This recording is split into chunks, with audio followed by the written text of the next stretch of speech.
Sleeping Beauty, a Ladybird book.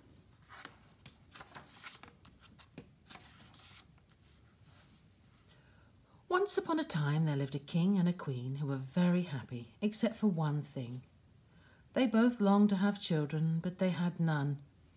Every day they said to each other, "Ah, if only we had a child."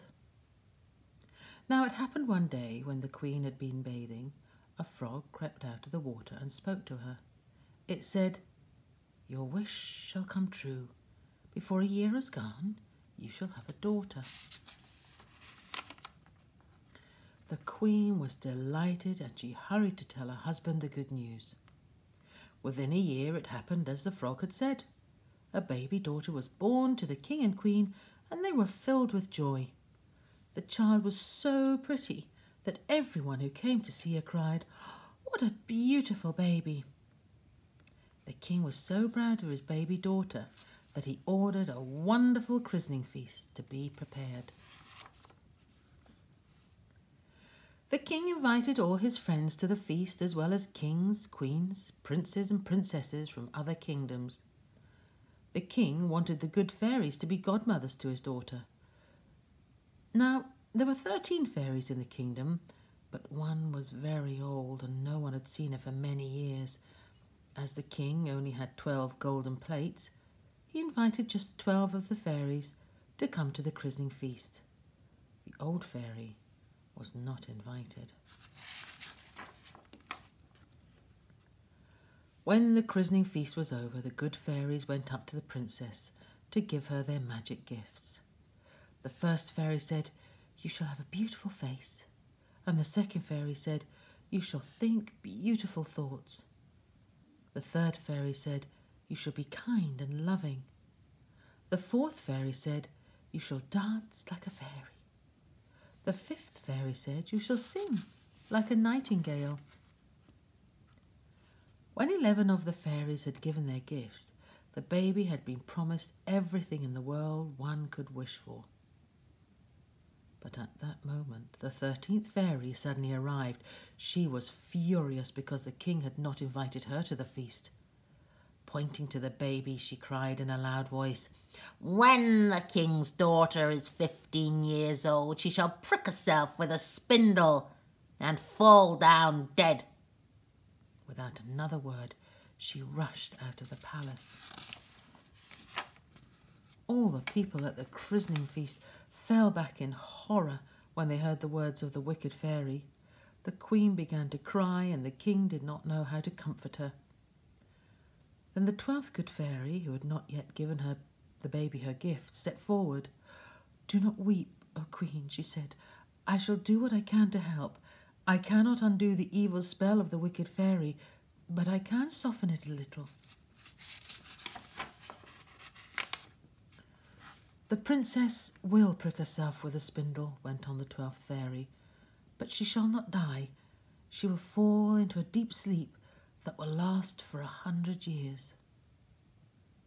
The king thanked the fairy for her kindness, yet he did not want to think of his child sleeping for 100 years. So he gave orders that every spindle in the whole kingdom should be burned. His messengers were sent to every town and village to see that it was done. As time went by, the baby princess grew into a lovely girl. All the gifts that the good fairies had promised were hers. She had a beautiful face and she thought beautiful thoughts. She danced like a fairy and she sang like a nightingale. She was happy and gay so that all who were near her were happy too. She was kind and loving so that all who knew her loved her. The king and queen found great joy in their daughter. Now it happened. On the very day when the princess was 15 years old, the king and queen were not at home. To amuse herself, the girl wandered all over the palace. She opened the doors of dozens of rooms that she had never seen before. At last she came to an old tower.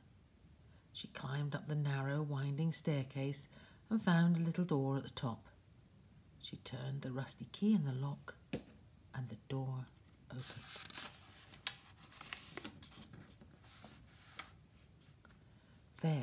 a little room, sat an old woman at a spinning wheel, busily spinning flax. Good day, good dame," said the princess. "What are you doing?" "I'm spinning, my child," replied the old woman. "Oh, how wonderful!" cried the princess. "Please let me try."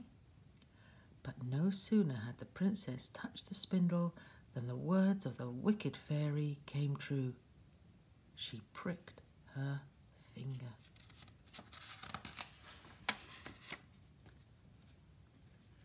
As soon as she felt the prick of the spindle, the princess fell upon the bed in a deep sleep.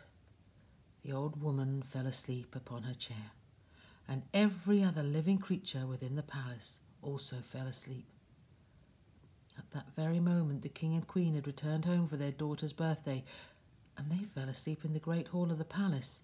The lords and the ladies who were with them fell asleep nearby. In the stables, the horses fell asleep. In the courtyard, the dogs stopped barking and fell asleep. On the roof, the pigeons stopped cooing and fell asleep. On the palace walls, the flies stopped crawling and fell asleep. In the kitchen, the fire died out and the meat stopped cooking. The cook had just been about to box the scullery boy's ears because of something he had forgotten to do. But the cook fell asleep, and so did the scullery boy. The whole palace became silent. Not a living creature moved. The wind dropped, and on the trees in the palace garden, not a leaf stirred. A hedge of thorns sprang up around the palace and its gardens, and every year the hedge grew higher and higher, and thicker, and at last it grew so tall that it almost hid the palace. Only the flag and the topmost towers could be seen above it. The story of the beautiful princess who lay asleep spread throughout the kingdom and far beyond. She became known as Sleeping Beauty. From time to time, many princes who had heard of her beauty journeyed to the palace, hoping to awaken her. But the thorn hedge grew so thickly that none of the princes could force his way through it. Each one who tried found his hands and face torn and bleeding, and he had to give up. After many years, another king's son visited the kingdom of Sleeping Beauty. An old man told this prince a tale which his grandfather had told him. The tale was of a castle hidden away behind thick hedge of thorns that grew nearby. In the castle, a beautiful princess known as Sleeping Beauty lay asleep. Her mother and father and all the people in the palace also lay fast asleep. It was said that they'd all been asleep for 100 years. When the prince heard the old man's tale, he said, "I must see this beautiful princess and try to waken her." "Ah, but wait, sir," cried the old man. "You do not know the dangers.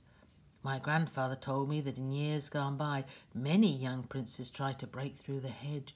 None could do it. Each one was badly wounded by the cruel thorns." "Well, I'm not afraid," replied the prince. "I must try to see this lovely princess." Now it happened that the very day on which the prince arrived was exactly 100 years after Sleeping Beauty had fallen asleep. The evil spell of the wicked fairy had come to its end. As the prince began to push against the hedge of thorns, every thorn turned into a lovely rose. The hedge opened of its own accord to let him pass through, and as he passed, the hedge of roses gently closed again behind him. In this way, in great wonder, the prince made his way right through the hedge. At last he came to the courtyard of the castle where the dogs lay sleeping. He looked up at the roof of the palace, and there the pigeons sat asleep with their heads tucked under their wings. The prince wandered into the stables, and there he found the horses, all standing asleep. Not a sound was to be heard in the whole of the palace. Next, the prince went into the palace kitchen, and there he saw the flies asleep on the wall. The fire was out and the meat was half cooked. The cook stood asleep with his hands stretched out towards the scullery boy, and the scullery boy had fallen asleep just as he was running away from the cook. The kitchen maid was sitting asleep at the table, ready to pluck a chicken for dinner. The prince walked further into the silent palace until at last he came to the great hall. There the king and queen sat asleep on their thrones, and around them their lords and ladies sat sleeping. All was so quiet that the prince felt he should tiptoe in case he wakened the sleepers. He wandered along corridors and up flights of stairs. He looked in all the rooms he could find, but nowhere did he see Sleeping Beauty. At length the prince came to the foot of the highest tower. He began to climb the narrow, winding staircase. When he reached the door at the top, he pushed it gently open and stepped into the small room. There, on the bed, lay sleeping the most beautiful maiden he had ever seen. The prince could not take his eyes from her face. For a long time he just looked at her in wonder. Then he bent over and gave her a kiss. At that moment, Sleeping Beauty opened her eyes and gave the prince a wonderful smile, and then she sat up, quite wide awake. The prince gave her his hand as she stood up. Together they went down the narrow, winding staircase, along the corridors, down the main staircase, and into the great hall. At that moment, the king and the queen awoke from their sleep. They were overjoyed to see their daughter awake and well, and they welcomed the prince who had broken the spell. Then the lords and the ladies in the great hall awakened, and the whole palace began to stir. In the kitchen the fire began to burn and the meat began to cook. The maid began to pluck the chicken, and the scullery boy ran off before the cook could box his ears. In the courtyard the dogs awakened and began to bark. In the stables the horses were stirring, and the pigeons on the roof awakened and flew away. The palace had come to life again after its sleep of 100 years. Everyone in the palace was both astonished and delighted. Around the palace the high hedge vanished. A wonderful wedding feast was prepared. The handsome prince was married to Sleeping Beauty, and they lived happily ever after.